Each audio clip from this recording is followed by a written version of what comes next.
Sur les plans sécuritaires, l'année 2024 a été marquée par le retrait de la MONUSCO du Sud Kivu. La mission des Nations Unies au Congo a finalisé son retrait, marquant ainsi une nouvelle phase de désengagement avec une concentration sur l'Ituri et le Nord Kivu. Ceci s'est fait par l'adoption d'une feuille de route provinciale pour assurer la stabilisation et le suivi après son départ du Sud Kivu. Toujours en 2024, il y a eu signature d'un cessez-le-feu entre la République démocratique du Congo et le Rwanda sous la médiation de l'Angola, un accord qui n'a pas été respecté sur le terrain, alors que c'était censé apaiser les tensions et réduire les activités du M23 dans le Nord Kivu. Le constat est que, juste après la signature, les rebelles du M23 ont lancé une offensive majeure, récupérant ainsi plusieurs localités stratégiques, notamment dans les territoires de Rutshuru, sous la bénédiction de son parrain Paul Kagame, qui a par ailleurs brillé par son absence quelques mois plus tard à la tripartite Angola, RDC, Rwanda. Le gouvernement congolais a eu la même année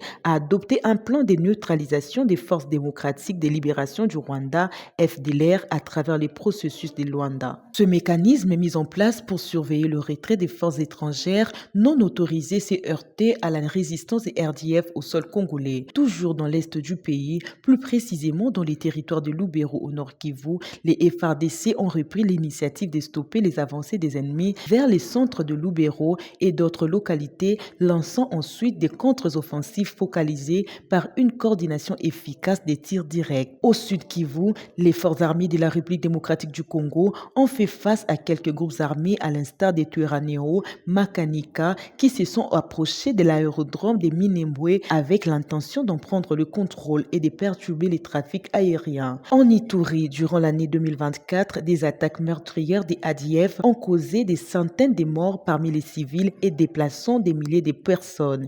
Les FARDC ont renforcé les mesures de sécurité autour des territoires de Djougou, Irumu et Mahagi, épicentre des violences. Par ailleurs, dans le Haut-Katanga, les forces armées de la République démocratique du Congo poursuivent leurs opérations contre les miliciens des Bakatakatanga dans des opérations appelées Usalama. Tout au long de l'an 2024, les tensions ont persisté dans la région occidentale avec la présence des miliciens Mobondo qui continuent de faire des ravages dans une grande partie de la région. Toutefois, l'opération Gemba des FARDC reste concentrée sur les triangles Grand Bandundu, Kinshasa, Congo central, visant à traquer ce milicien Mobondo qui se serait installé dans les territoires de Popo-Kabaka. L'année 2024 a connu également la montée en flèche du phénomène Kuluna dans plusieurs quartiers à Kinshasa, faisant beaucoup de victimes. Les autorités ont eu à lancer les opérations pour y mettre fin, à l'instar de l'opération Dobo, la traque au Kuluna dans la ville. Plus loin encore, des mesures drastiques ont été prises par les gouvernements, telles que la peine de mort contre tout bandit urbain qui sera appréhendé. À la fin de l'année 2024, il y a eu